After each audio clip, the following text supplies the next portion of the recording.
Honestly, I'm doing it all the time backstage when that music's on. I'm pumping it up. I'm pumping it up Absolutely. every time. Absolutely. So, Good afternoon, folks. How are we doing? It is the meanings of life with me and him. ah, How you doing, Cuddy? I'm good. I've Oh, gone you've gone all fuzzy. blurry. There you go. I did go blurry. Right. So now the reason I've gone blurry is I've not done the best background because I have to put the camera all the way down to that side of the computer so that I can get the sign on saying the meanings of life. So it might be a little bit out of focus.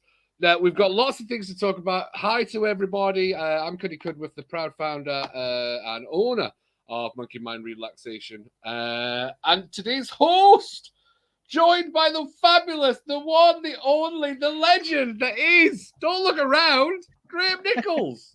Yay! Hey, folks. How you doing? Yes, I am Graham Nichols, the founder and owner of the Priority Academy, where we are making people the priority. If you want to train in something to do with life coaching or anything around that, that's the place to go. Anyway, that's enough of that. Enough of the advertising. We'll do a bit more of that at the end, so stick around till the end. I need to put my comments on because we need to see if anybody's in the house. If you are watching us, drop us a comment. We can see all your comments come up, so it'd be great to hear where you are, where you're listening from, who you are, and just throw comments at us in general, by all means. So, Cuddy, what are we talking about today? Right, so this is when we were talking about the theme of the show and things like that. First of all, I do want to mention because we were talking about this before we went live on the show. I love Christmas. Graham, not so much. I've got a Christmas background already. I've And got you've sunny got background. oh, and the body language, the arms of I'm not doing Christmas yet. I'm not doing Christmas yet. It's November. Come on, get off yourself. So look, and we're laughing, and we're always going to try and keep these chats jovial and things like that. But we were talking about the conversations, and I'm not one for listening to the news. I'm genuinely not one for listening to the news because there's never a thing in there that genuinely brings you joy or happiness in any way whatsoever. And I know the news is there. There's going to be some useful information. However, I've been listening to the radio recently, and we've been talking about male suicides and how high male suicide is this time of year between men aged 30 to 50. And it's 3 times higher for men between 30 to 50 than it is ladies' male suicide is that high. Now, there's so many times, and I've actually been speaking to some friends about this, Graham, and I know that you'll have probably talked about people about this as well, but they can't say no at Christmas. They can't say no, so they get themselves in debt. They get themselves so far digging that hole, digging it deeper. They go, I'll get another credit card. I'm going to get this. I'm going to get this. I'm going to get this. Instead of setting boundaries, because people and men and ladies as well struggle to set those boundaries, and it's that need to be liked because sometimes we don't know who we are and we don't know how to like ourselves and have that comfortable ability to be able to say no at Christmas. And I was just listening. I'm sorry for the ramble, Graham, but as I was saying, listening to the radio right now, because of the cost of living and because of the problems with the supply chain, so petrol prices have gone up, food prices have gone up. Right now, that extra £20, people are deciding on whether they can put money in the car to go to work or put food on the table. That's how drastic it is with people deciding where they need to spend their money for lives. And because they're thinking, well, we've got to have Christmas and we've got to buy presents for his kids and we've got to do this for our nieces and nephews and we've got to do this for his brothers and sisters and buy these presents, sending us further and further and further in debt, sending that mental health awareness completely down because we're not able to set boundaries and say no to those things that we need to say no to in life. Yeah, absolutely. It's that complete overwhelm that comes across us when we're trying to please everybody because we want to keep everybody happy. We want to, even if it, we want to buy this person a present, because if we don't buy that person a present and they buy us one, we'll feel guilty, or they might not like us anymore. All of that stuff. We want to, buy presents for our family and our friends. If you've got kids, particularly, and they've got a list as long as your arm of presents, you want to make sure they have a wonderful Christmas. And the pressure of overwhelm of not being able to say no is just massive, isn't it? And then, as you say, people get themselves into debt, and yeah, it's the old joke, isn't it? You walk into a supermarket, you come close to Christmas, and people are coming out with 2 trolleys that are piled high, and they're buying 5 times as much for 3 days. but all of that costs money. And at the moment, as you say, with the cost of living going through the roof, it's getting to that point where we all need to learn how to go, not this year. I can't do it this year. And that's really hard. And, again, like you said, Cuddy, we were talking beforehand. I used to not be able to say no to anybody. If somebody said, can you help me with this? Can you do that? Can you do this? My answer was always yes. Always yes. Until the point where I had got stuff that I was juggling. I was juggling that many things that I just couldn't keep up. And the moment you drop one, you feel bad, you feel overwhelmed, you feel stressed, you feel depressed, you feel frustrated. And that's when things start to get to you. So we need to learn to draw those boundaries, as you say, and we need to learn to say, no, not this year. Yeah, absolutely. Now, I think the biggest thing, it's not... Veronica Karan! I love it! Veronica. Well, do you know, we have to say hello to Kanika as well. Kanika Singhal. Hi, Kanika. Hi, Graham. Great to see you both. Great to see you as well, Kanika. Thank you very much for joining into the show live. Oh, Kanika, you're live, Kanika, on Facebook and YouTube. There you go. And hi, Veronica. Thank you. Yes, folks do have trees up. The people who live across the road from me have got lights and all sorts of stuff up, and I'm like, hang on. Now you've got Christmas tree up already, haven't you, Cuddy? No, but what I will say is you are, and I've admitted, and we don't like labels, and this is all in jest, you are a bar humbug, and I'm a jolly Christmas gentleman. Yeah, and I do want to clarify that, what we were talking about before. The reason I don't like Christmas, or don't like the idea of Christmas these days, is the commercialization. I know everybody says that, or I don't like the commercialization. Many years ago, I used to work in retail in a supermarket, and I was telling Cuddy beforehand, on Christmas Eve, down the fresh meat aisle, when we used to start reducing stuff, we used to have 3 security guards because people would scrap over the meat that was being reduced. So we had to have 3 security guards there, and that just put me off Christmas for life. Surely it's not that desperate, is it, that you've got to do that for Christmas? You have to do some of that just to get a joint of meat. So it kind of put me off Christmas. And I love Christmas from the point of view, my daughter, I love seeing her open her presents. She's 16 these days, so she kind of knows what she's getting because she asked for new iPhones or whatever it may be. But when she was like 6 and 7, when I'd first met her, to see her face on Christmas morning was just magical. And I love that part of it. So let me make that clear. I do love that part of it. It's just the whole, buy everything. I said to Cuddy beforehand, in September, I went into a card shop in Peterborough where I live, and they'd already got Christmas cards in there in September. That's what drives me absolutely. That drives me at the wall. It does. Anyway, I digress. Hi, Kanika, and hi, Veronica. Thank you for joining us. So, Cuddy, how do we say no at Christmas? Well, right. So when I post our advertisements for the radio shows and stuff like that, and I somebody replied, just say no. You see, that's the judgmental, that's the monkey mind part about that quick response that a lot of people have. And it's like, just because some people can say no and they can set boundaries, it doesn't mean to say that everybody can set boundaries. And that comes from the way that we think, the way that it's those beliefs that we have about ourselves and about everything that's going on. I mean, the comparisons that we have with social media these today, especially last year. Last year was a big wet blanket for a lot of people at Christmas. We got Christmas took away from us. So there's going to be that expectation that we want to go out and double the efforts on this Christmas. Because, well, last year we didn't have the Christmas because of the lockdown and all those kind of things. But we forget, and I think you've mentioned the over-commercialization, absolutely. But we forget the premise of Christmas, which is just about being with the ones that you love. And I think most people last year missed the closeness of family, not the presents, not the new things that we get. And I was going to, the reason I started this as well, we weren't overly wealthy growing up with my parents. And I don't remember ever a bad Christmas by not getting the presents that I thought I was going to get or whatever requested from Santa. But there's that big vision now that sometimes, if I don't do something for my kids, they will be messed up for the rest of life because they didn't get what they want. And I don't want them to feel that pain that sometimes I felt. And that's a lot of the time how and I'm certainly not in any position to help anybody parenting and things like that, but it's the pains and the memories that we have. We always grow up thinking, I don't want my kids to feel that. But it's those pains and those misgivings that we've had actually created us into the person and the fabulous people that we are. If we hadn't have had those pains and misgivings, we wouldn't have turned into these fabulous human beings that we are now. With our traumas, with our upsets, and the things that have happened in the past, they've actually made us into this absolutely fabulous human being now. And there's this big practice of avoiding certain things and avoiding pain.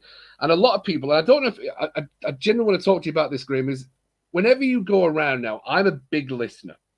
I'm a listener to conversations, and I like to listen to the words that people use on a daily basis. And all I ever hear when I'm walking around is, oh, I'm stressed. I'm too stressed. Oh, I'm stressed. I'm too stressed. Oh, this is stressing me out. This is stressing me out.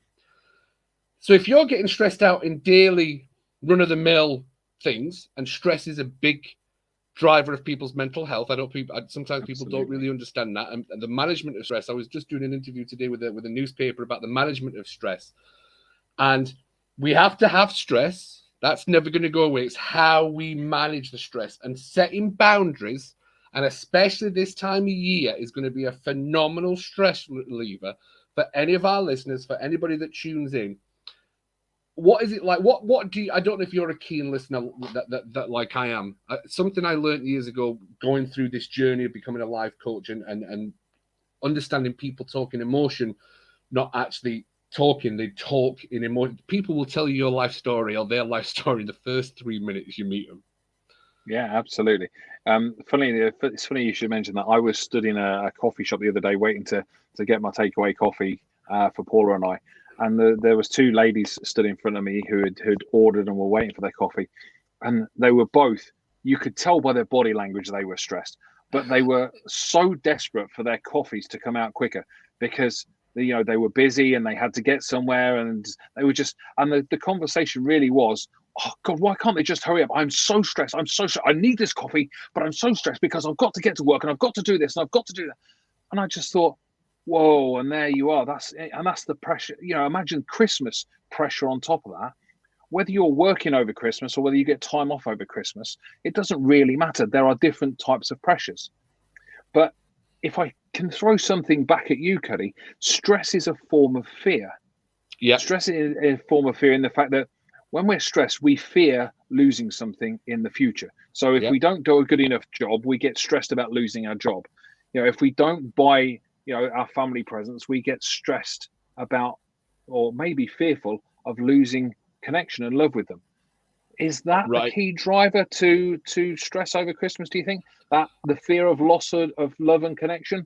Because that's one of the biggest fears that any human being has. I think that's a fabulous point, and that's the reason we do these chats, because I learn just as much from you, Graham, as I do from reading books, and that's why we do these shows. I think a lot of people's thinking comes from your point of view, and then the not being good enough. There's this pressure to be good enough and to be able to have the presents, to have the decorations, and if Joe Bloggs 2 streets down's got the lights and everything like that, and oh well, we've got to do something because our kids are going to see that, and those comparisons that we draw can absolutely drive us into insanity. And if we keep saying yes to everything, when do you create time for yourself, which people need to be able to get through? The management of self is more important than the managing of others. Yeah, absolutely. It finding that time, and it's really tough on particularly Christmas Day. We were saying beforehand, my Christmas Day is absolutely bonkers. We get up in the morning, we do the presents and stuff, and my daughter is actually my stepdaughter. So after we've done the presents, I run her down to her dad's so she can open. She has an hour down there opening presents and doing stuff with him, and then I can run down there again. In between time, I'm getting the dinner ready. I run down there again to pick up and bring her back and cook dinner. And last year was slower because my parents couldn't come, obviously for the COVID reasons. This year they're coming back, but so I'm getting ready for them. And then after we've had dinner and we've spent some time with the family, I then run her back down there to her dad's again because here she stays with him on Christmas night. So it's absolutely bonkers. Now I kind of don't mind that because the day goes quicker, but for some people, that rushing about and when am I going to get the shopping in and when am I going to get the presents and fitting work around it and all of that sort of stuff, it's that pressure. I think more than money, it's that pressure of not being able to do everything, and therefore, and particularly as men, we're supposed to be able to handle everything. We're told, and so we think we're supposed to handle everything, do everything. Yeah, I know. I can see your face, but it's the truth. We are told that. I was told that from being a kid. Man up, be strong, get on with anything. You can handle anything. But actually, at some point we need to stop and either have time for ourselves or talk to somebody else about it. Phone up a mate, go on FaceTime or something like that, and chat to a mate about it. See how they're feeling, because then that takes the time off. That takes the pressure off. Sorry, and I think that's what we should be encouraging as we go into this Christmas. If you can find 20 minutes, half an hour to step away from all that's going on, and speak to somebody else who's maybe in the same situation. You can hire a coach, you can hire Cuddy or any of the other guys from the Priority Academy. You can go in and hire those people to chat to for half an hour, just to offload stuff. Yeah. Because that might just save your Christmas and might just save your sanity as well. Absolutely. And it is important. And it's the reason I said I want to remember some of my earliest childhood memories. None of them were ever spoiled by not having gifts. I think the only things there was one Christmas I do remember, and I did get a new bike.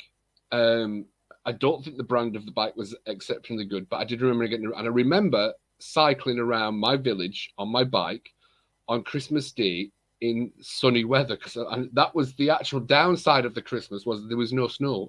That was more upsetting to me than the lack of presents that we got, because we had the family connection time, and it was always more family connection for us. And I think we've lost the family connection part, and I think that's hopefully what COVID brought up to everybody last year, was it was the family connection that that people missed. Yeah, absolutely. I like you, Cuddy. My family were by no means rich. We weren't poor either, but I couldn't write a list of 10 things and expect to get all 10. Mm-hmm. But I do remember on a Christmas morning, we all used to go over to my grandma's, which was my mum's mum, and they had a huge family. My mum had 8 brothers and 3 sisters, and everybody descended on my grandma's on Christmas Day to have Christmas dinner. And that was what Christmas was about in that point. It was about the family getting around the dinner table at Christmas dinner, enjoying conversation. Even as a kid, there was all the cousins and stuff there, and it was just fun. And then all the cousins got shoved off into a side room to watch James Bond or something in the afternoon while the adults chatted. But that's what Christmas was about, that family time, not all of the gifts and whatever it seems to be these days. Absolutely. So for any of our listeners now that's going to be listening to this, I wanted to set up a very quick and simple challenge for anyone that's going to be listening or tuning in on the catch up and things like that. Is, what are you saying yes to and what are you saying no to? Because a lot of the time we don't realize what we're saying yes to, and we don't realize what we're saying. And it's about turning around the negative side of saying yes and the positive side of saying no. And this is it's a really good one for emotional health and emotional eating. If anybody's ever going to try and lose weight, it's what are you saying yes to when it comes to eating the cake, and what are you saying no to when you say no to the cake, instead of, it's not just a simple, I'll just have yes. I'll just say yes to this cake. For me, it's never just one cake. It's the packet. But what are you saying yes to when you say yes to something you don't want to say yes to? What is the negative connotation to that? And what do you say when you say no? What is the positive connotation to saying no? So using it, for instance, if you know that your allotted amount of money for a Christmas spend is £200, but something comes along and they say, oh, but can we just get this? When you just say yes, that's putting you over your threshold, and that's turning it into a negative. So that yes at that point makes it seem like a positive, but it's a massive negative. However, if you say no, which is the scared word of saying no, you're actually saying yes to not being in debt, not being overstressed for the next January, February, March. So that quick positive no, we'll not do it this year, but we'll be able to do it in the future, is a positive way of saying no. It's about understanding that when you say yes off the cuff, you're not just saying yes to that moment, you're saying yes to possible more stress, depression, and anxiety for the next 3 months after Christmas. Or when you say no in the moment positively, setting that boundary, for the next 3 months, you're not going to have stress, depression, anxiety, because of that simple thing that you said no to. And you think a lot of people's not being able to say no becomes from that fear of loved ones or not being liked or being that person. And that comes from judgment. I think judgment plays a massive role in everyone. I think me and my wife were talking about this today because last year we did Secret Santa. So we all put his names in a hat. We had 20 quid, all of us to buy each other a present. And we all got something out of it. Instead of us all buying loads of presents for everyone, we had a 20 quid. I loved that, Graham, to be honest with you. I absolutely loved that because I got a present. Somebody knew what I wanted and they went and spent £20 on something that I liked, which was absolutely brilliant. Yeah. And we kept the budget low. We kept the budget low and we had a good Christmas because we were all opening presents and stuff like that at Christmas. It was great. Yeah, absolutely. And I think your challenge is spot on. And it can work not just with money, it can work with time as well. Yep. If you've got half an hour allotted, set aside for your time, and then somebody says, can you do this? Can you help me with that? Can you do, work that bit longer or whatever it may be? Look at what you're saying yes to and no to. If you say yes to that, what are you saying no to? You're saying no to your time. You're saying no to your mental and emotional health. You're saying no to being able to relax for a little while. You're saying no to time with your wife or your husband. Those are the things you're saying no to by saying yes when somebody asks for your help. Consider what you're saying no to. And if you say no to that person, what are you saying yes to? You're saying yes to your mental and emotional health. You're saying yes to your time, yes to the time with your wife or husband. You're saying yes to time to relax, yes to for time to put some music on and dance around the room like a loony, like I do. It doesn't, look at the other aspects of it. You might be fearful of saying no because somebody's asking you to do something and, you might lose all love and respect from them. That's not going to happen just for saying no because you're too busy. But that's what we fear. But what you're also saying no to by saying yes to them is all of that good stuff that is going to help you and help your mental health through the Christmas period. Yes. So consider both sides. I love that challenge, Cuddy. I think that's amazing. And so many people should take that on. It's because we don't realize we're saying yes and no to. And I want to, before we get Veronica in, because Veronica, I want to know what your tips are for saying no at Christmas as well. And Kanika, what are your tips for this time of year saying no for yourself or the connotations that it has when you say no? I'd love to hear your thoughts as well. Now, Veronica says she used to be a ho, ho, ho, then son turned 17, so she's time for restlessness. Less. Oh, less. Sorry. I agree with restlessness. I'm like, I don't know what restlessness is, but I didn't even know that was a word. So less. Brilliant, Veronica. Absolutely fantastic. I'm sure there's like a weight lifted off your shoulders when your son starts turning 17 and starts doing his own thing at Christmas. Absolutely fantastic. But yeah, I would genuinely love anyone to write in with any questions they have or anything that they have tips for that positive way of saying no. So it is about setting boundaries. And that fear of not being liked comes from that judgment that you've probably had one year when, why they're not buying presents? We bought presents. And then that journey 2 years later, that you think that everybody else is having that conversation that you must have had to. No, not at all. We have to stop projecting what we're thinking and how we've been onto everybody else. That projection that we have can be so self-debilitating to the way that we think, the way that we are, and the way that we act. And the power to say no can have one of the most positive things for you. It's okay to say no. Yeah. And I think there's an important part here. It's not just about saying no to buying presents. It's not just about saying no to other people. It's about saying no to yourself as well. It's about when your mind's absolutely whirring and, wants to go and do 100 things because you've got 100 things to do. There's got to be a point where you say, no, that has to stop for a minute while I take some of my time. Yeah. 20 minutes, half an hour can be so refreshing as long as you switch off in some way. Music, meditation, whatever it may be. Go for a walk. It doesn't really matter. You've got to be able to say no to you as well. But I have a question I'm going to throw at you, Cuddy. Oh! Are you ready? So somebody comes to you and says, Cuddy, I need you to help me with this. Please help me with this, Cuddy. But it's your personal time you're about to say no to and say yes to them. How do you let them down? How do you say no to them in a respectful way? Oh, in a positive way, as the show's called today. If I right, so the positive way of saying no is right now I can't help you with that because I am just busy with something, but I can schedule time for that at this time. I can schedule time for that at this time, unless it's absolutely an emergency and I need to be there. Absolutely.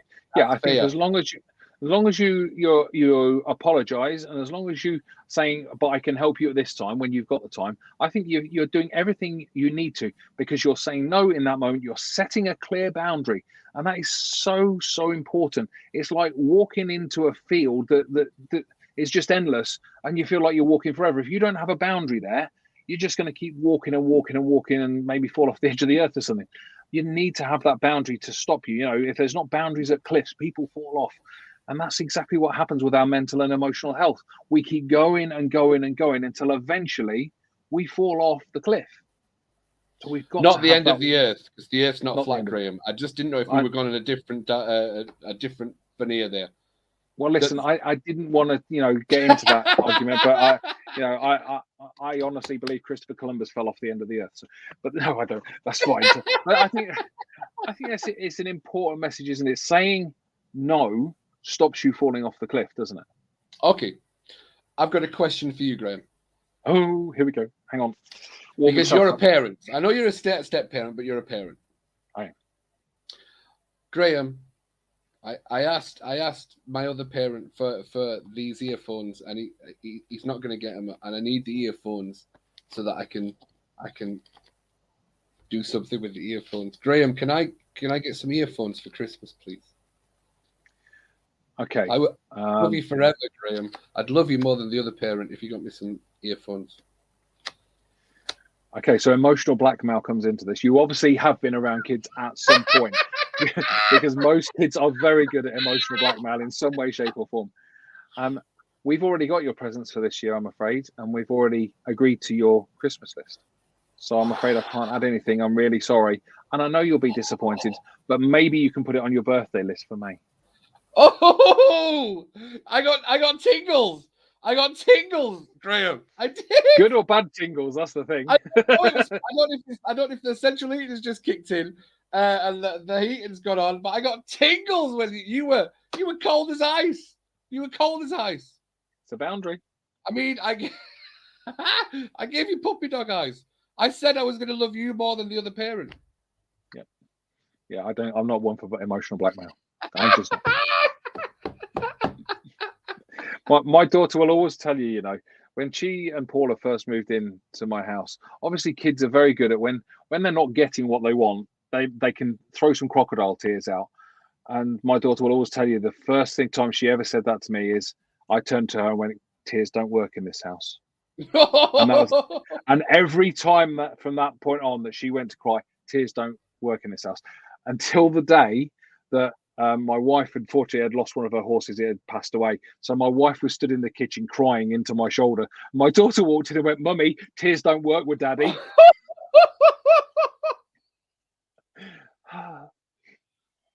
What can I say? Now, again, I'm not a parent. So understanding how beliefs are formed in kids and how beliefs are formed in people and they grow up under those beliefs. Was that a positive boundary that you were setting, saying tears don't work? It was because your parenting skills, by the way. No. How beliefs are formed. Yeah, but we've set an emotional boundary there that she doesn't use emotions to get what she wants. But we also have a clear understanding that when times are emotional, it's okay to be emotional. So if one of their horses passed away, it's okay to be emotional in that period. We had to teach her that after she did that to my wife. We suddenly realized that's a problem. So we had to teach her. But the emotional boundary of teaching her that tears are not there to get what you want, emotions are not there to get what you want, was absolutely right. Brilliant. Veronica's just put, I've realized that I have to prioritize my health and ability nearer the time. Son has MH issues, so will be issues regarding going to my elderly mum. Ho ho ho. Oh, right. Realization is a great thing, Veronica. A really good thing. It is, especially when it comes to your son's health.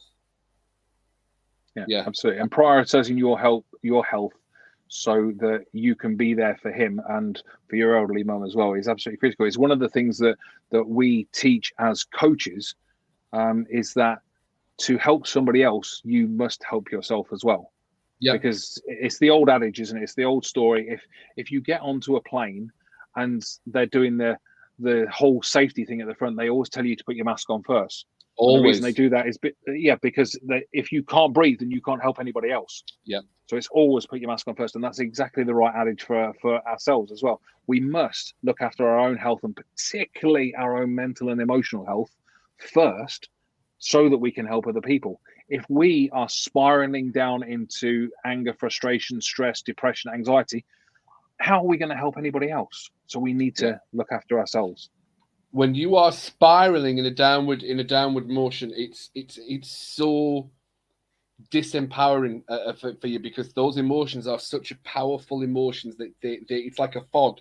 It's like a fog that comes over, and you just are literally like a ship sailing with no navigation. You're just going around. It's unbelievable, and that's why we are so passionate at Men's Health Radio, is to really get those conversations going. That I do it on the mindset courses. I show everybody how to recognize when you're on a downward spiral, because most people don't realize you can actually recognize when you're going in a downward spiral, and you can stop yourself going in a downward spiral by pulling back. It's about recognizing those thoughts and how you're thinking.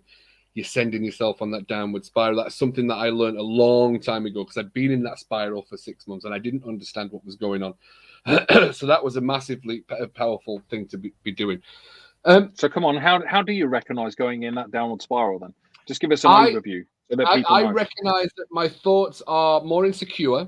I recognize that those conversations I'm having are, well, what if this goes wrong? And what if that's not my normal cognitive state of thinking? My normal cognitive state of thinking is, I've got this, I'm all right, not a problem, we'll get through this however we can.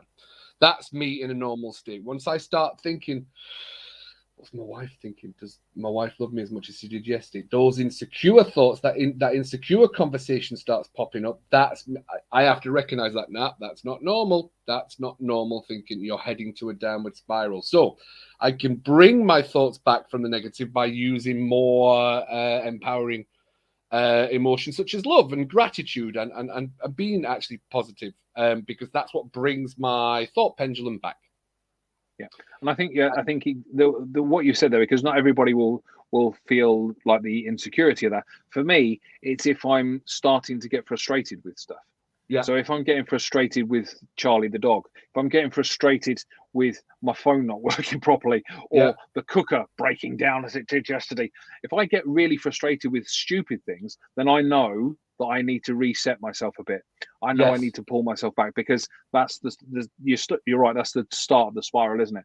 So I think the thing for people to realize is to understand their normal state and recognize when they are off their normal state. That's the start of the spiral. Because if you let that go, it really will. If you let that go, particularly, your insecurities will just grow and grow and grow and grow and grow as you head down that spiral. My frustrations will grow and grow and grow as I head down that, and I'll just be frustrated at everything, and I'll get nothing done and feel terrible for it. So people need to know what their normal state is, and when they see the change, there's something different. And that's the key to stopping that spiraling, isn't it?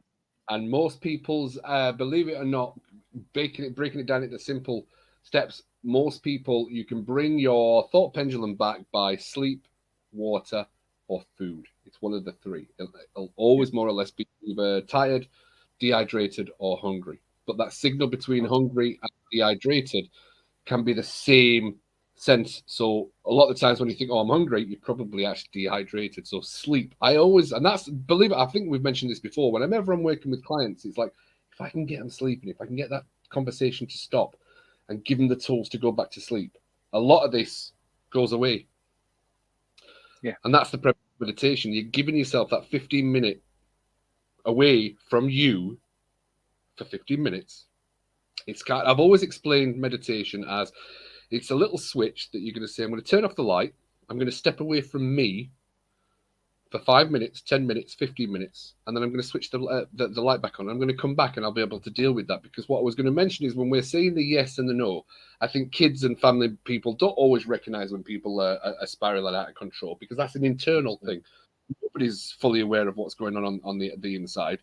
So a tool I set up into place a long time ago when I was in those states, especially when in the job that I used to do, was if people were asking me questions and they were just wanting a quick yes or no answer, I got a situation into place where I was like, I've no idea about the answer to that. Write that question on the whiteboard for me in my office, and I'll come back to that question for you with the answer that you need. So it wasn't that I was just answering. Obviously, the emotional monkey mind just lashes out. Yes, no, yes, no. I was like, we need to think on that. Not now. Put it on the board for me, and I'll get back to you. And I do that at home if I know I'm busy and stuff like that. And Carol's the one that I said, just put the question on the board, and I'll get back to that. So I'm not just going to answer yes or no. Yeah, and I think that's a really good tactic. It's something that people use in meetings and stuff, isn't it? If somebody in the training doesn't know or asks a question and the instructor or whatever doesn't know the answer, they have a car park, they call it, and they write it on a post-it and stick it to the board, and we'll answer that at the end, or we'll answer that when I've had the time. And that's so useful in our lives, isn't it? Yeah. Just imagine if we've got so much going on, and I need to concentrate on that, but I know I need to concentrate on that over there. Okay, well, I'll write that on a post-it and stick it up on the board there. I can come back to that because I need to focus on this right now. And you were talking about meditation there, and that's mindfulness, isn't it? That's being mindful of the task right here and now. Yes, I know I've got something over there to do, but I've put it on the board so I remember it. Now I can focus here and now. That's about being mindful. And when you combine meditation and mindfulness, you're in a really powerful place to draw boundaries. Yeah, absolutely.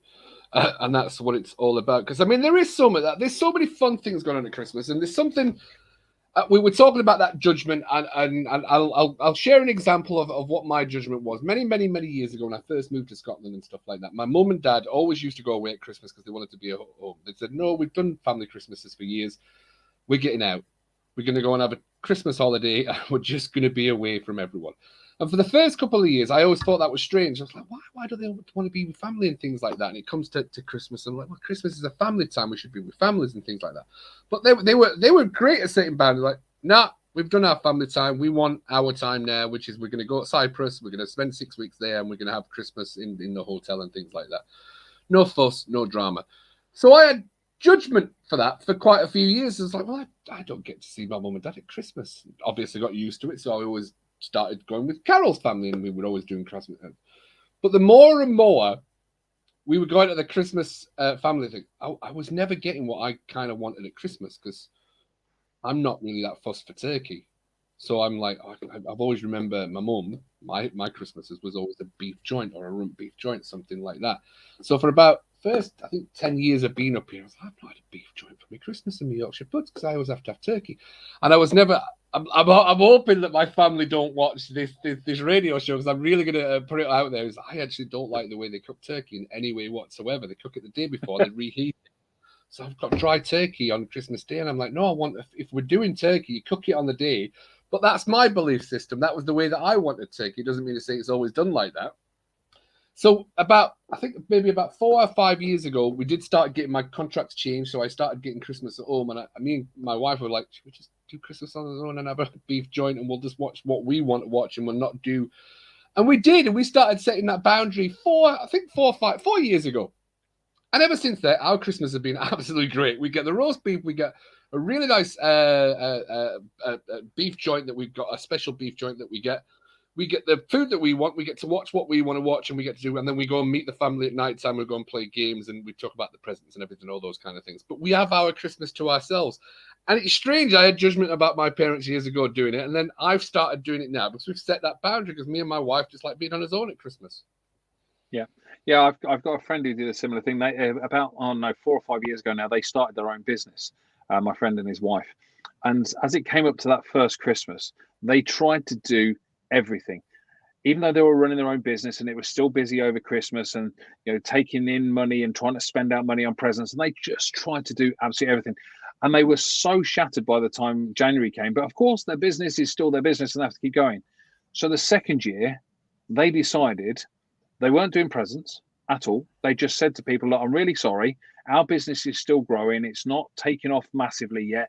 we're earning enough to pay the bills, but we can't afford presents. And they didn't even do presents for each other. They just decided that was it. They're not doing presents for each other, nothing this year. And they also decided that Christmas was just going to be those two. Sat in their house, eating what they want, drinking what they want, watching whatever they want on telly. They didn't do the whole family thing.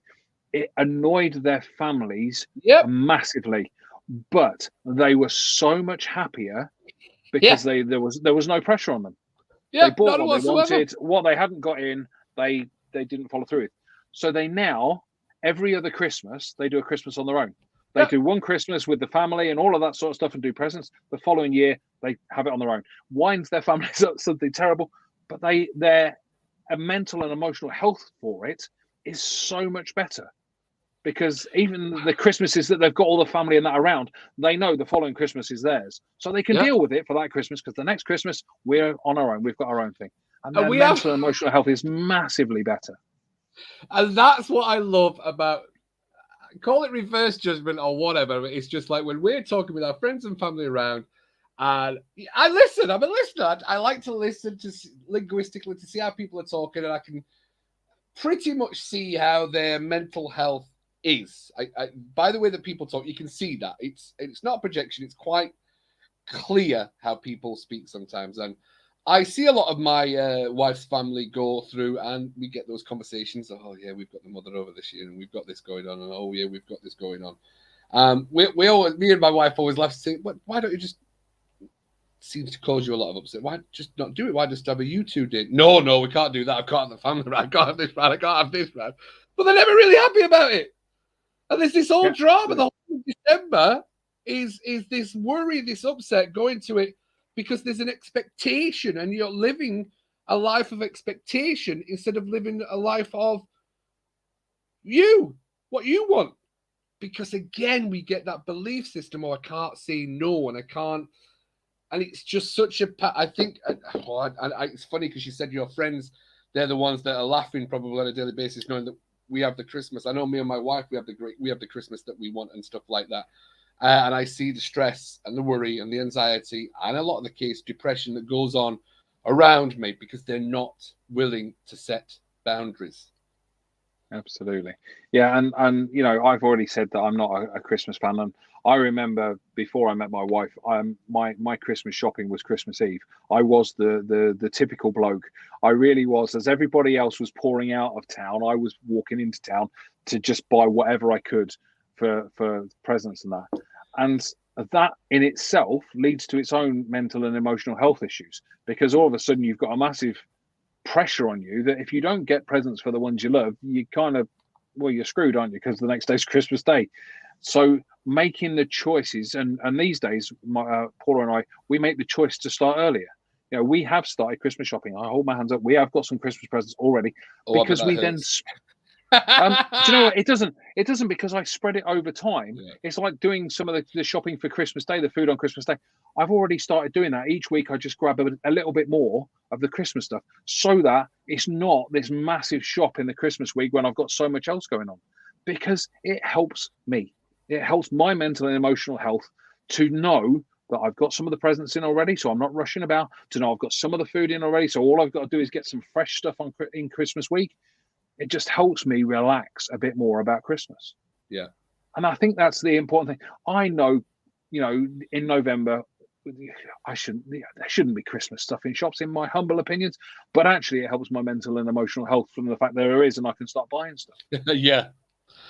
From what I've been listening to, if I can, from understanding things, they are supposedly expecting supply chain problems, which is why they've started trying to do things earlier to give people a chance in case there's going to be the supply chain problems closer to Christmas and things like that. Yeah. So, I just think it's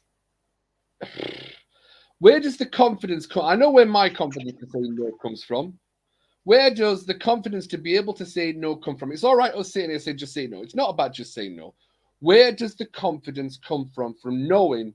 I believe it's self-awareness, but where does it come from to be able to say no and set boundaries? Where's that? Where's the struggle for people who can't say no? And if they were to listen to this radio show, they'll say, actually, Cuddy and Graham, you know nothing about my life. No, it's got to be like this. I think the when I was able to say no, when I was able to set boundaries after years and years of not being able to say no, was because I was comfortable with myself, because I didn't judge anybody if they said no to me, and therefore I was comfortable. Even if people decided to judge me, I was comfortable with that because I knew that I'm doing the right things for me and my family. And because I'm self-aware, use the term you did, because I'm self-aware of who I am and what I need to do to support my family and to support me, then I can say no. And if people get peed off with me, and I'm afraid people get peed off with me, I don't say no to much, but when I've got to that point where I have to say no, it's for a damn good reason. And that's what people need to realize. If you have to say no, it's not a bad thing. What you're saying no to means you're saying yes to you and your family. And I think that's really, really, really, really important, because we can run around like headless chickens trying to please everybody. And the person we need to please the most, and people aren't going to agree with this, I hold my hands up and I say they're not going to, but the person we need to please the most sits right here. Because if we can help ourselves, we support the other people around us massively. We were talking about it earlier. It's the same adage of putting that face mask on, that oxygen mask in a plane. Help yourself first, because then you can help everybody else. If you help everybody else first, you can't breathe. So I'm going to throw you another curveball, Graham, because I want to create those conversations as if somebody who's listening to this radio show says, "Cuddy and Graham, you know nothing about my life." When I say no, I feel so guilty, Graham. You don't understand. I feel guilty when I say no to my family or kids. Okay, you're going to lead me into a coaching session here, Cuddy. Now, be careful, because I would ask what you feel guilty about. Oh, I feel guilty because I feel like I'm letting down my sister. Okay, so is that your sister telling you that, or is that you telling you that? It's me, isn't it? Yeah. And even if your sister did, have a go at you, if you are doing the best for you so you can support your family, is it your sister's health and well-being you're interested in, or should it be yourself? Should be mine, shouldn't it? Yeah. Just for references, for anyone tuning in, that's not a conversation that we were having. I haven't got miles away. What I was saying is I wanted to be that person who's tuning into this radio show, and that person, lots of people, especially extremely loud monkey minds, not Cuddy Graham, you don't understand my problems. Absolutely. Yeah, we all have a monkey mind. My mind races at times with 100 different things. So I do get it. I've been to the place, Cuddy's been to the place of, depression and anxiety and stress and all of that. We do understand. And the reason we sit here doing this show, and the reason we do what we do in our respective businesses, is to help people to improve that area of their lives, because we've been able to improve that area of our lives, and we want to help other people do it. If I can, Cuddy, I want to change the subject slightly. It is on the same. It is on kind of the same way. The first thing I want to say is, yesterday, close to Peterborough on the A1, there was a Royal Mail lorry driver who got into an accident and he died. He passed away in the accident. That guy was delivering people's presents. He was delivering people's Christmas cards, and he passed away, and his family will be without him this Christmas. And I just want to send the best wishes, my thoughts, my prayers out to his family, because I know there will be people all over the world who lose people close to Christmas.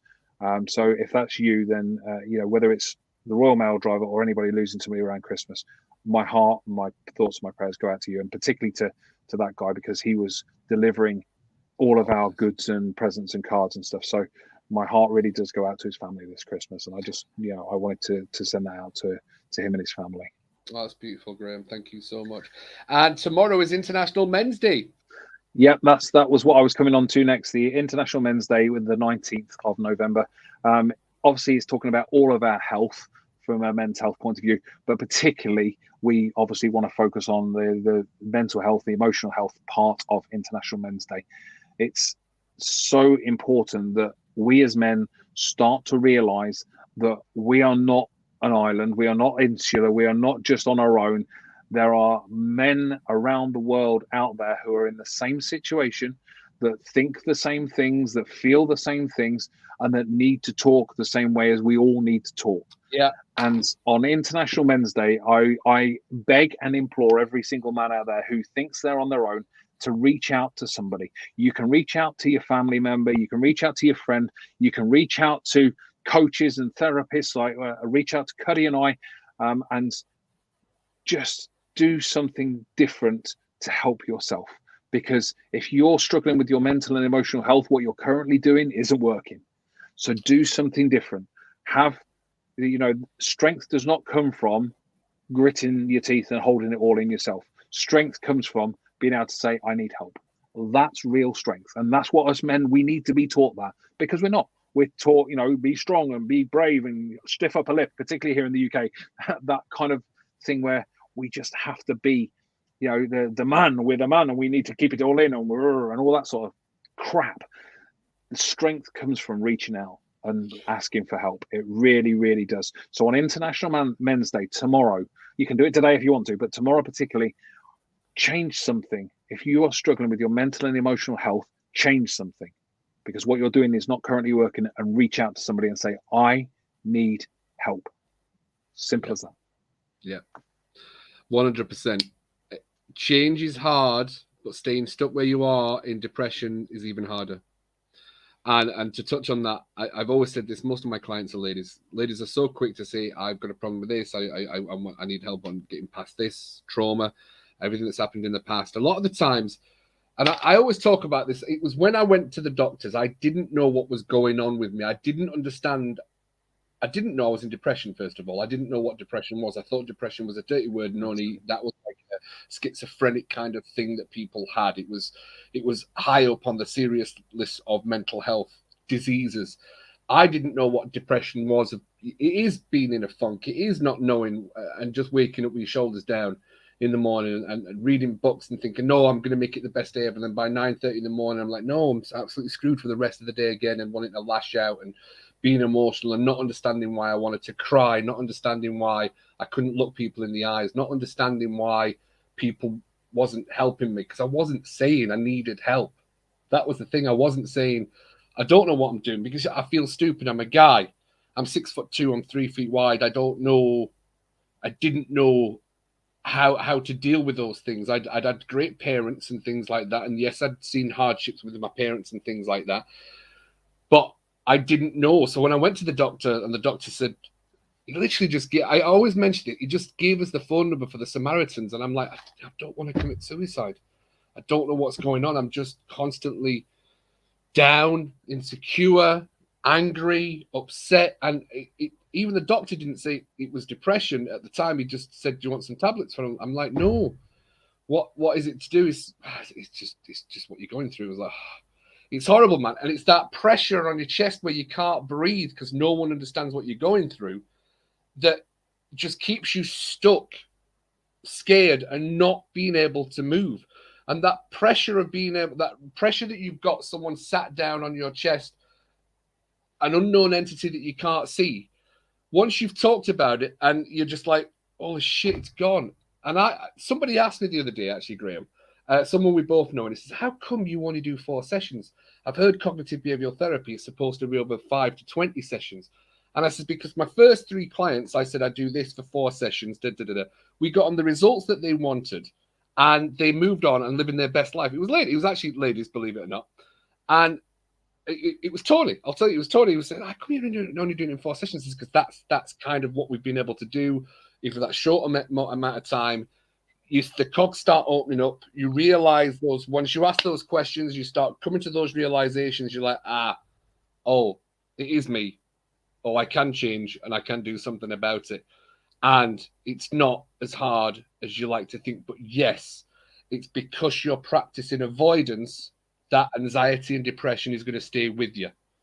And until you talk about it with someone that knows how to talk about it, and maybe listen to a little bit of advice from somebody else who's trained in it, then boom, you're going to move in the right tracks. And for International Men's Day, that's hugely important. Yeah, absolutely. I think the old way of looking at therapy and counseling and all of that is, oh, well, you're going to be in it for years. And that just really isn't the truth these days.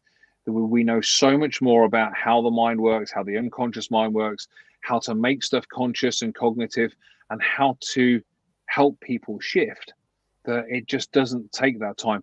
And talking about stuff, just talking about anything, lets that weight off your chest. And it's amazing to see the difference physically, even when somebody comes to you and they are weighted down with the burden of the world, and then they talk about it for an hour, and the physical difference is incredible. And once you've got that physical difference and the mind is a bit clearer, that's when we can start helping people to make shifts in their lives. And it's so important.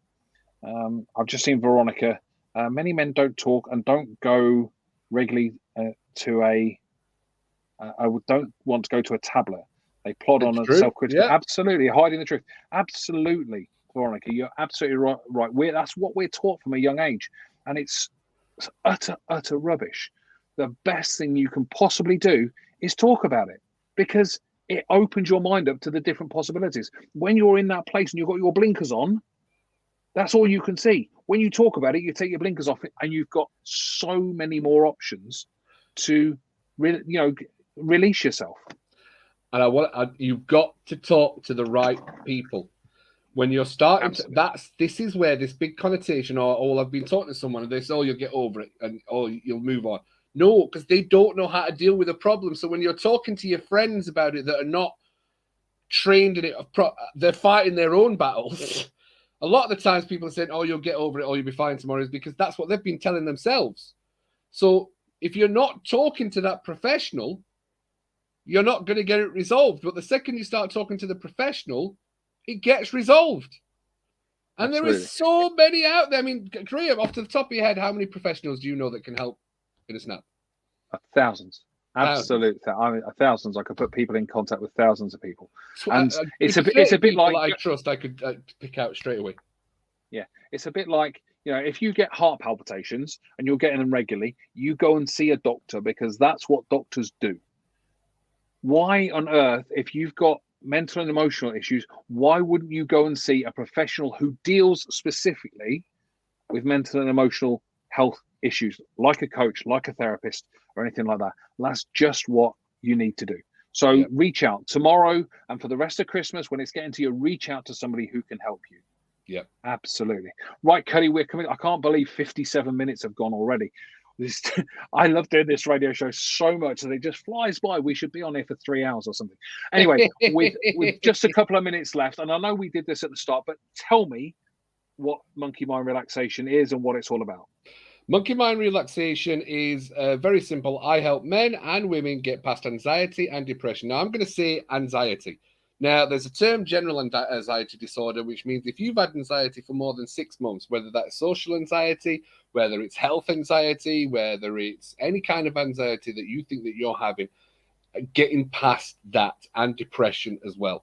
That's what I do. There's so many technical terms, pinpointing it down, simple. I work with getting men and women past anxiety and depression in the quickest way possible. Fantastic. And Graham, what about you, sir? For me, the Priority Academy is about helping people to help more people. It's about training people who want to be coaches and therapists and life coaches and meditation teachers and all of that sort of stuff to really go on and help other people. But of course, you can also use my courses to help yourself as well. They're all online. You can watch them at your own leisure, and you can go to thepriorityacademy.com. And for Cuddy, you can go to monkeymindrelaxation.com, and that's what it's all about. We are there to help you. We know loads of people who are there to help you. And, hit us up, particularly this Christmas and tomorrow, International Mental Health Day. If you need the help, reach out, shout out, get the help that you need. Don't go through Christmas. Have a great day tomorrow, all men. Thank you, Veronica. That's wonderful for you. And thank you. We will see you in a couple of weeks. And we've got a minute left. What do you want to talk about for a minute, Cuddy? Quick. Well, look, I've got Monkey Mind. I've got Chatter About the Chatter show next week. I'm just finalising some guests, but I'm going to be talking about... Well, I'm trying to get Lisa on. I'm trying to get Lisa, our friend Lisa McCurdy, so we can talk about the charity event that's coming up on the Sunday after. Awesome. So I'm trying to get Lisa on as the guest speaker for that one. I'm just waiting for her to approve. But we're going to have a great show for you next week. And I believe it's going to be a lady empowerment coach who's going to be coming on. If not, I will get another guest because I've got quite a few people that want to come onto the radio show, giving people the help that they need to get moving forward. Solutions. Let's not look at past when right in front of you is what you need. Absolutely. The answer to your problems is never in the problem itself. I think that's an old phrase that absolutely rings true. And it's the same for your mental and emotional health. Anyway, we have got 13 seconds left. So, folks, thank you very much for watching us. It's been awesome to be here again. And we will see you in a couple of weeks. Cuddy will see you next week. But for now, bye. Bye. Thank you, Cena. Thank you, Veronica. Bye, Kanika.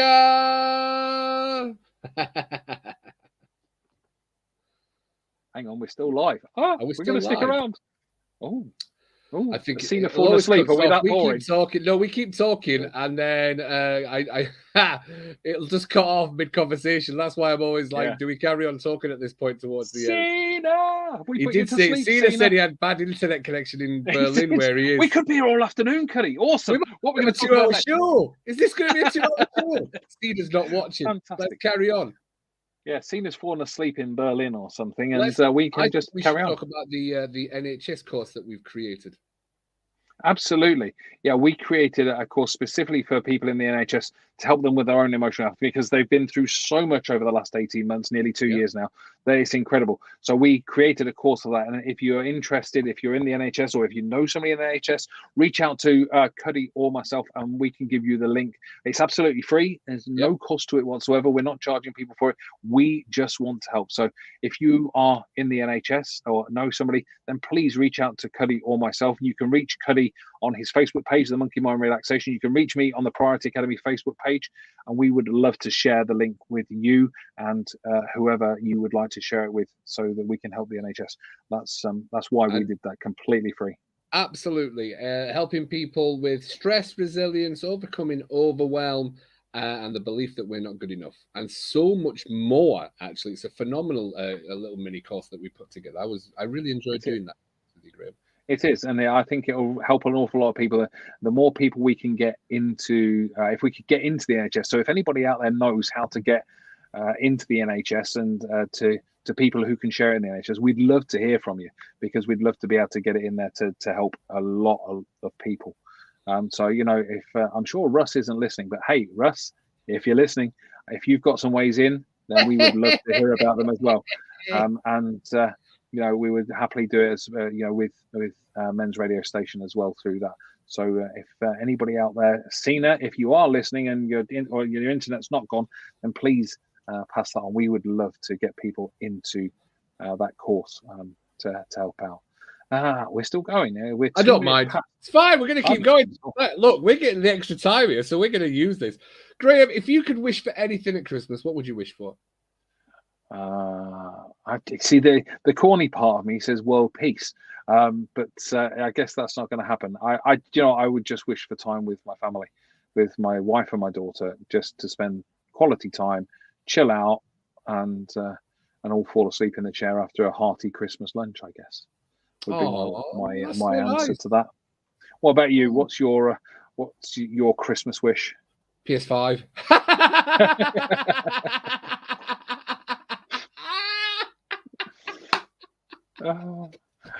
I'm sorry, ladies, but that cracked me up because I knew exactly what I was doing there. I knew exactly what I was doing. I knew exactly what you were doing now. I thought you smack them out the park. I get it. Don't worry. And ladies and gentlemen, can't we tell that Cuddy's wife doesn't watch this show? That's hilarious. Oh, brilliant. A PS5. Yeah. Oh, I know this comment's coming in. All my internet started going, Doc, Zoe and GMB, Dr. Hillary and lovely red-haired Doc have all been on rows. They have actually. I think indeed. Awesome. He did. He absolutely did. And I'm trying to get some really cool guests on my show as well. Now, in case you didn't check it out, I do want to mention we did a fabulous show 2 weeks ago with John Courtney. Now, you can go into the website, you can catch it on Catch Up. And it was a phenomenal story about John Courtney, because you see, when you're working with like famous people and famous lives, you think there's this comparison. You think, their life's so brilliant. So John Courtney shared his story of what was actually going on while he's getting the golden ticket, and then COVID hits, then all the work disappears. And he shares his story. And I know Veronica saw it, but in case anybody else sees this, he shares his story of what he was going through battling with skin cancer. And then there was another cancer that he had. And he went to therapy and stuff. And it genuinely is a phenomenal radio show. So please check that out. You can go into Men's Radio. You can click on Cuddy Cudworth or Graham's shows, and you can see any of the shows that we've talked about there kept in as podcasts, and they're really good. So in case like Kanika's not seen this, it was a really cool show. I have to say, big props to John Courtney, man. Such a lovely guy that just deserves nothing but loveliness in his life, and so much gratitude for him for doing the show, because he was so busy. He was still doing his tour and everything like that. Did you get the chance to watch it, Graham? No. I didn't, if I'm honest, no. And I'm gonna sit here and in the spirit of honesty say I haven't a clue who John Courtney is. Oh my God! I don't watch Britain's Got Talent or X Factor or anything like that, so I haven't a clue who you're talking about. Oh, John Courtney was lovely. Yes, Veronica says it was a fabulous show. Now, John Courtney is a piano showman that I have known for many years for working on cruise ships. But he went to Britain's Got Talent and he got the golden buzzer. But him as a human being is absolutely is a stunning human being. I mean, genuinely, just one of the nicest guys you'll ever meet. And there's a lot of comparisons to John Courtney, because if you're playing a piano and singing jokes that are funny, Victoria Wood pops up. And Victoria Wood, for me, was an absolute comedy legend. Absolutely. And to be considered that he's in that ilk is unbelievable. And he rattled off a lot of other. He looks up to Tim Minch and those kind of piano star players. And I know he mentioned a piano player from a long time ago that I've forgotten his name. But he says to be considered in that ilk is amazing, because it really Cedar really has disappeared, hasn't he? Absolutely. I was just looking in the private chat and there's nothing. Cena's just disappeared. Currently running around Berlin trying to get a signal. That is absolutely hilarious. So what are we going to talk about next on the... because I picked the choice of conversation for this radio show. So what are we going to be talking about on the next Meanings of Life in 2 weeks? Oh, I tell you what can we talk about in the next Meanings of Life? Well, we'll be getting close to Christmas by then, because we must be... Would it be December by then, just about? I think it'll be December, yeah. I think it'll be December. So it's got to be something properly Christmassy, hasn't it? Yeah. With helping people through Christmas and maybe even New Year, because New Year's a really interesting time. People always, there we go. We should talk about New Year's resolutions and whether we should set them or not, and how we should set them. There we go. There's the subject. The pressure of setting New Year's resolutions. There we go. That's our subject for 2 weeks' time, now, right here and now. And I will let Cuddy do all the homework on that, and we'll talk about it. That's absolutely fantastic. Right. Now, you know what? I'm going to do what we've been talking about today. I'm going to set a boundary, because I've got a daughter to go and pick up from work and dinner to cook and all that sort of stuff. So I'm going to click the leave studio button, and I'm going to either leave you to it, or you can click the leave studio button and leave everybody to it. Entirely up to you. But I'm going to set a boundary, and I'm going to say thank you very much, Cuddy. I really appreciate it. That's all right. I'll keep talking. Not a problem. Graham. You'll be there all night. I appreciate. I'm going to talk about Project U. I'm going to talk about Project U. Okay, that's fair enough. That's a great subject to talk about. We're both part of that, so I appreciate you talking about that. But for now, folks, thank you very much for watching. Cuddy, I really appreciate being part of this with you. It is an awesome experience every single time, and I will see you in a couple of weeks. Cheers, Graham. Thank you. Bye-bye, folks. Bye, Graham. Right, so it's me on my own. I don't know how we're going to film this one. I don't know how we're going to film this at all. Right, so on November, not this weekend, the weekend after, there is a charity get-together, which myself and Graham are going to be guest speakers on. And there's also going to be some therapists and coaches from all over the UK and all over the world that's going to be involved in this charity gig. It's called Project U. It's a whole 4 days of lectures and free giveaways and presentations on mental health, emotional health, physical health. There's going to be Reiki healers. There's going to be meditation teachers. There's going to be female empowerment leaders going to be involved in this 4 days. And it's all going to be raising money for Dementia UK and Animal and Pet Rescues in Millhouse in Sheffield. So it's two great charities. It's only £5 to enter. And it's only £5 to be a part of this. And you get 4 days of lectures, demonstrations, health and wellness courses. I'm going to be starring on the Sunday night at 6 p.m. and I'm going to be doing the conscious rules to getting through Christmas without stress, because I think it's really, really important. Because once you realize what your conscious rules are for those kind of things, you can actually make your life so much simpler, especially this time of year, which is a really huge part for everybody. So it's called Project You. You can find out about Project You by finding the Facebook group, which is Project You. It's a £5 donation, or you can go on to Cuddy and Carol Cudworth on Facebook, because there's links on there as well, and there's links with Graham as well. To click on, and you can be part of the lectures. You can come and learn, you can get enhanced, and we're just raising as much money for Dementia UK as possible.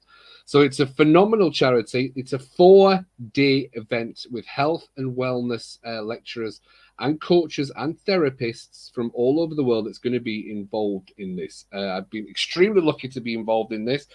So more than welcome to come and join us on that. Project You.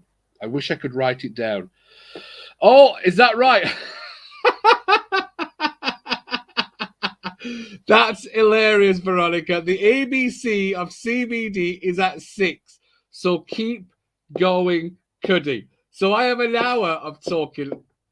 Right. I like a challenge, to be honest with you. I like a challenge. And I've always got one spare conversation that I always have. And it's called Who Stole My Sausage? So this conversation, I've been very lucky with well, I say lucky. I've manifested and I've created a life that I've always wanted to be really proud of. And when I've said I've been wanting to be proud of it, it's about making difficult decisions. So I used to do lectures on cruise ships all over the world. I've done this lecture in Australia, I've done it in Hawaii, I've done it in America, I've done it in England, I've done it in Europe.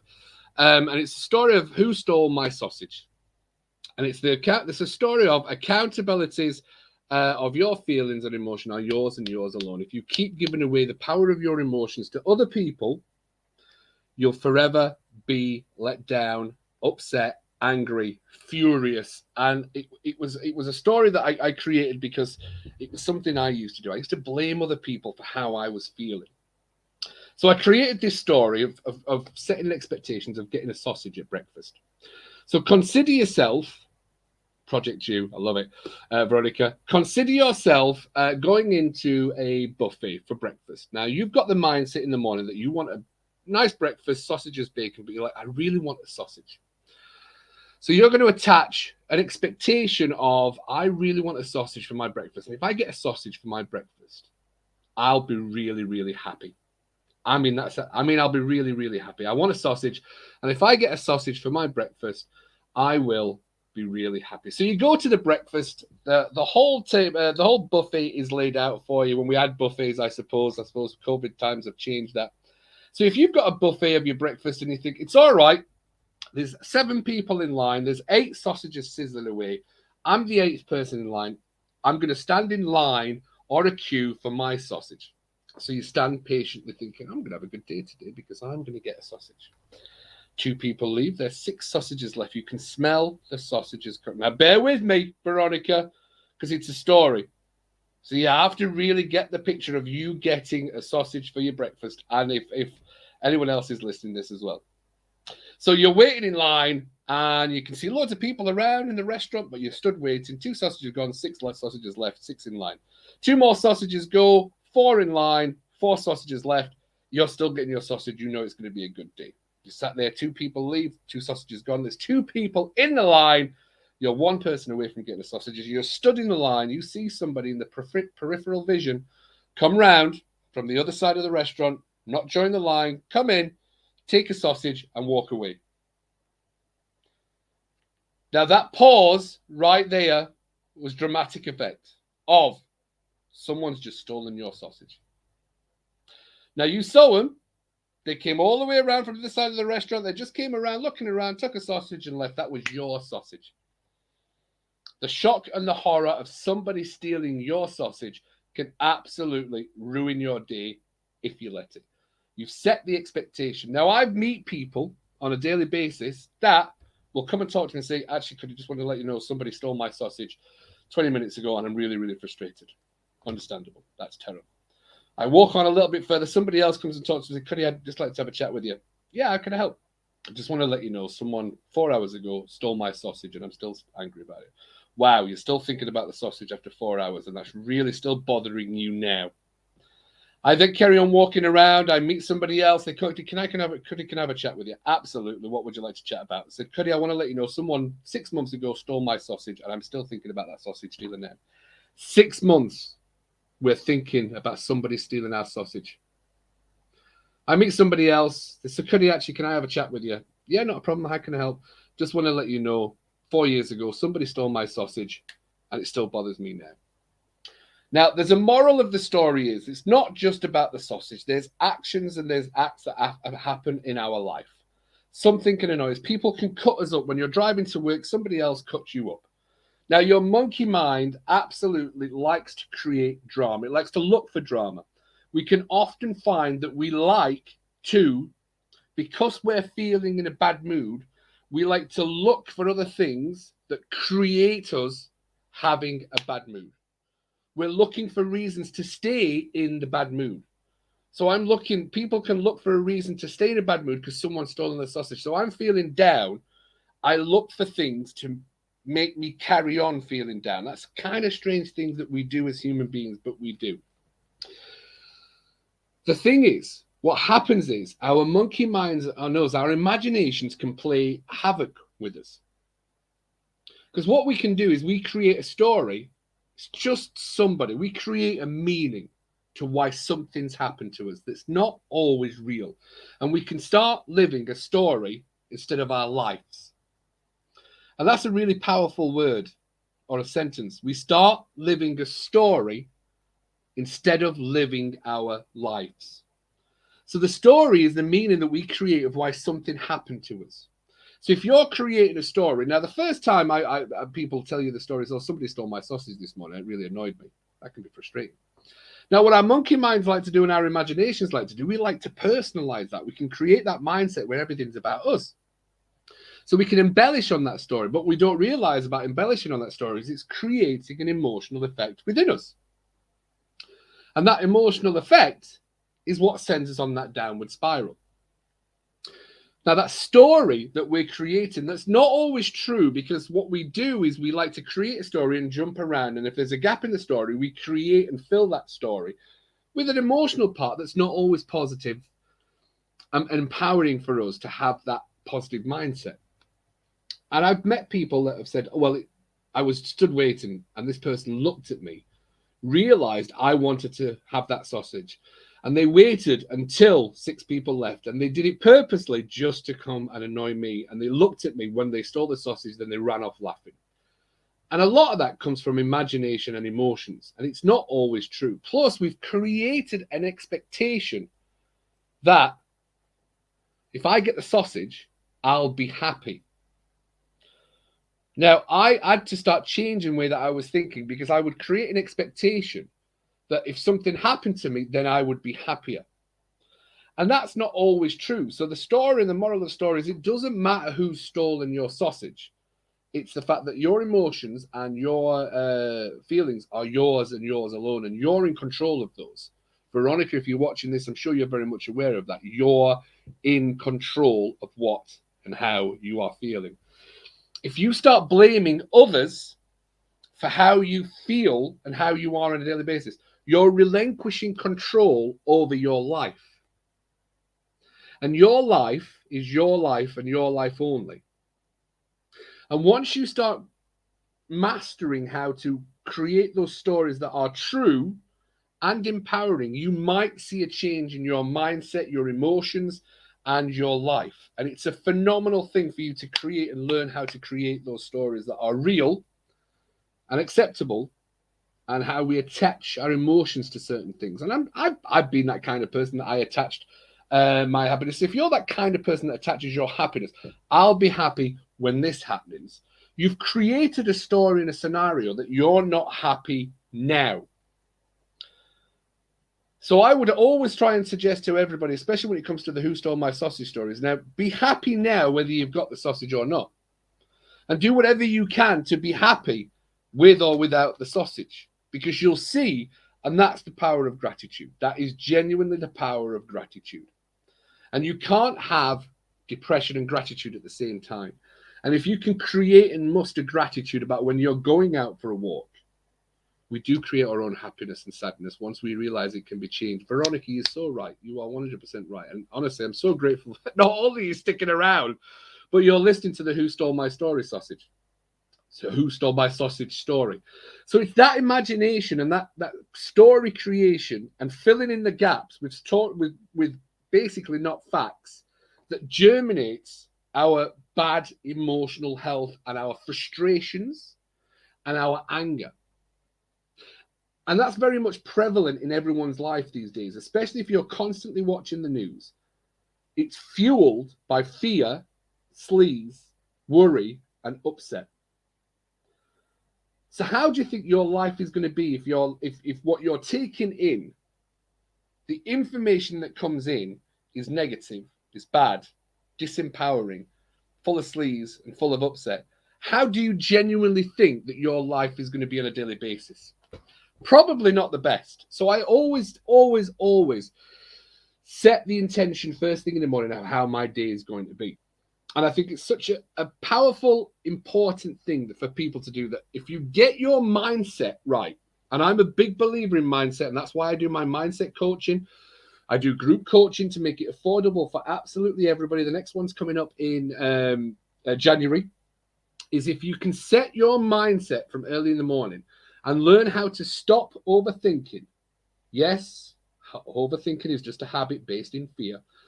Learn how to stop overthinking. And trust me, I was a chronic overthinker. Very rarely even do it now. But I give away some really simple strategies to be able to get over the upsets that we have. And some of the feedback that I get from clients who have done the mindset course, the positive mindset course, or the mindset mastery that we do to be able to become more confident, more positive, more full of life, not caring about what other people think about you, really just come from a place of judgment. It's a phenomenal course to do. So when people steal your sausage, of which they will, people will steal your sausage on a daily basis. That's how it is. That's a really fun fact. There's always going to be something to piss you off. Always. It's a massive thing. However, if you can understand that and take back control of your emotions to say, and this is where mindfulness comes in, and it's something I still use. I'm not feeling good today. I'm feeling angry. Why am I feeling angry? I'm more aware of my emotions. And for a guy, a lot of people don't realize how to be aware of your emotions. It's about talking about them. Sorry, just taking a little drink there. So there's always going to be sausage stealers. That's the premise of the sausage stealer story. There's always going to be someone that's going to come along and piss you off. However, your emotions and your feelings are yours and yours alone. And if you can master that, when people come along and try and mess with your day, you can it's water off a duck's back. Water off a duck's back. Once you start understanding ego, once you start understanding the premise of the emotions, how they start creating and manifesting the upset that we have on a daily basis, it kind of unfolds this new raveling and this new teaching, this new way of life. And that's the premise of the sausage stealer. Don't attach your feelings of happiness to something happening. Lower your expectations of people around you. If you lower your expectations but raise your expectations of yourself higher, you'll see a massive mindset shift there. Completely massive mindset shift. It's so empowering. I had to do that a long time ago because I was constantly getting let down by everyone around me. And don't forget, I do talk about this and do a lot of Facebook posts in the Facebook group, Monkey Mind Relaxation, which you think I will need a session. Sun is beyond all I've tried. Bless you. You've done another half hour. Say goodbye and switch off. No, I'm staying on, Veronica. I'm staying on. Until Cena cuts me off, I'm staying on. Veronica, you're more than welcome to leave. And by all means, absolutely, 100%, book a session.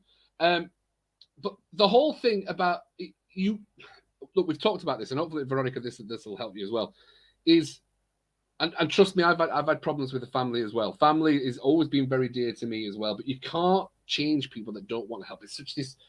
It's kind of an empowering thing, but unfortunately, you can't help people that don't want help. That's one of those things. And as a parent, as a mother, as an auntie, as an uncle, even though that Veronica, you probably have the skills to be able to help people around you and things like that, you have to help yourself first. It's that. We've been talking about it. It's so frustrating. It's so exhausting. But there's going to be sausage stealers that come along. Now, what you can do is take away from this story is you don't attach your feelings to anything. All right. The story that you create is the meaning that you create, and you're in charge of that. And if that meaning that you're creating creates a feeling of worthlessness, a feeling of not being good enough, a feeling of anger, depression, we need to change the story. And you can reframe stories. We can absolutely get you past all those kind of things. And there's still things that annoy me on a daily basis. This is the whole premise of Who Stole My Sausage. There's still sausage stealers. 100% there is still sausage stealers that go around. I don't let those bother me because that's not my task. It's a powerful thing. It's not my task to be interested in what's going on up there. Me, my wife, is what's absolutely important, and that's the kind of rules that I've placed into my life, and hopefully you can take these away and create these rules. And so there's always going to be sausage stealers, but once you realize you have a choice, what we find out what happens to us when we're constantly anxious, constantly overthinking, constantly overwhelmed, is we start allowing things to happen to us, and we just think that that's the norm. That's how our lives are going to be. And we don't understand or realize how easy change is. And change comes from fear. Absolutely comes from fear. It comes from the fear of struggle. And we start practicing avoidance. So we start avoiding things. And that's why I'm actually, we did the show today about boundaries and things like that. I'm very, setting boundaries is a good thing, but you can start setting too many boundaries. That's the thing. I think me and Graham, I don't know if we did touch on that. You can start setting too many boundaries and creating avoidance in your life. And while ever you're creating avoidance, not talking about it, moving away from the pain, if you walk into the pain and get past the pain, that's where the true growth in life is going to be. And I'll say that to all my clients if they ever tune in and listen to this, is that's what you're doing when you're working with a therapist or a coach, is you're getting people past the pain. Once you start harnessing that upset and the drama that you've had and you start getting past it, it's such a beautiful, empowering story that it's just like the whole world's lived. You can listen to podcasts as much as you like. There's some great podcasts out there that give you information. You can read the books, but sometimes you just need that human connection and that conversation. And once those questions are asked, it makes the change in the mindset within ourselves. It's a phenomenal tool to use. It genuinely is. And like I said, you're always more than welcome to. So there's always going to be sausage stealers. There's always going to be people that's going to try and jump on your last nerve. Jump on your last nerve. I've not heard that term for apps. I think that was a term my mum used to use. I'm just trying to remember now. You're about to jump on my last nerve. And that creates that visual aspect of looking for a nerve. Where is it? And that's children thinking, should I just jump on it? Should I just jump on it? Even though you've been set the warning by your mother or your father, you get set, you're about to jump on my last nerve.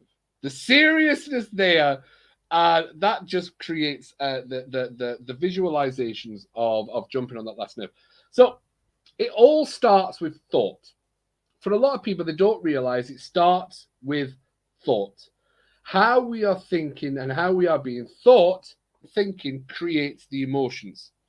So if you were to say, oh, I feel angry today, you have to ask, what are you thinking to make you angry? Thought precedes emotion. You can't be angry without thinking angry. You can't be depressed without thinking depressed. It all starts with thought. Change the way you think, change a lot of the way that your life's going to be. And that's a big part of it. Thinking's a big part.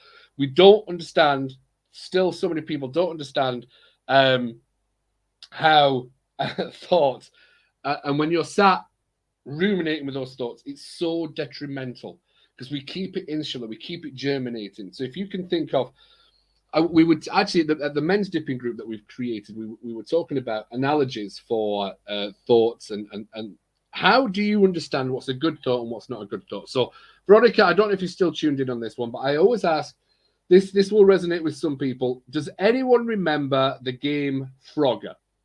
The old computer game Frogger. The premise of Frogger was to get a frog from one side of the road, over a river, to the other side of the river embankment. Now, Frogger is such a great analogy for your thoughts. You have to, for you as a person, and your thoughts should get along the road, onto the riverbank, to the logs and the lily pads. It was logs and lily pads. Now, if your thoughts are not logs and lily pads, you might find yourself going on a downward spiral. So it's about that. If you can think a thought's going to come along of I always try and use some of my thoughts. I'm not good enough. I'm a horrible person. No one likes me. Oh, my family doesn't like me. These are the thoughts that pop up. Now, they're not positive, powerful thoughts, and they're not true. That's the thing as well. They're not true. Just some of these thoughts that pop up. Now, those thoughts are not logs and lily pads. They're not logs and lily pads. Now, positive empowering thoughts, which is a serious thing, would be, today was a tough day, but I know I'm going to be able to get through it. Or I miss my parents. That would be great to have a little catch up with them because I know they love me very much. Generally, all these kind of thoughts. There's so many things you can do with your thoughts of creating those positive empowering thoughts because those thoughts create stories, create beliefs. So if your thoughts are not logs and lily pads, you might find yourself on a downward spiral. So creating thoughts that are logs and lily pads, and if you could picture yourself as a little frog trying to get through your day, avoiding the cars, which were the bad thoughts coming along that would squish Frogger, or trying to get through over the river on the logs and the lily pads, they would be the positive thoughts. You might find that your day is going to go better. Now, the reason we create all these bad thoughts, they come from past things that have happened. And I'm a big listener and appreciator of Eckhart Tolle. I believe in a lot of things that Eckhart Tolle said. And if anybody gets the chance of listening to Eckhart Tolle, The Power of Now, it's a phenomenal book. It genuinely is a phenomenal book. And Eckhart Tolle always comes from the place of he was creating his own depression. It was him that was creating his own depression by the way that he acted towards certain, and that resonated a hell of a lot with me many, many, many years ago when I read that. The power of now is if you're thinking and worry is about something happening in the future of which we've not got no control over, you might find yourself constantly anxious and worried and upset, stressed. Or if your thinking is based a lot in the past of what's happened in the past of which we've got no control over and we can't change, you might find yourself living a life of depression. However, you can plan for the future and you can move away from the past. But when you live in the now and the day and the today, you might find that your thinking is more clearer, your anxiety dissipates, your depression goes away, because most depression will be thinking about what's happened in the past. And we keep going back over. So if you were the kind of person that was going to go back over, yeah, but that person stole my sausage. Yeah, but that person stole my sausage. And you're not willing to move past that. That's the premise of letting go. Letting go releases you from the past, the pain. Letting go of extremely harmful past trauma creates a sense of it's not forgiveness. You're not forgiving the act, the atrocity that's happened to you. You're forgiving the hold it has over you. I mean, how powerful is that? Just taking that away and sitting and looking at the past for 5 minutes and thinking, I'm not going to let that bother me moving forward, because the anchor that is holding me moving back. All right. That is the anchor that's holding me back. Oh, there we go. Brilliant. I hope this has been absolutely fantastic. I've just seen it there, 5:34. We've been waiting for you.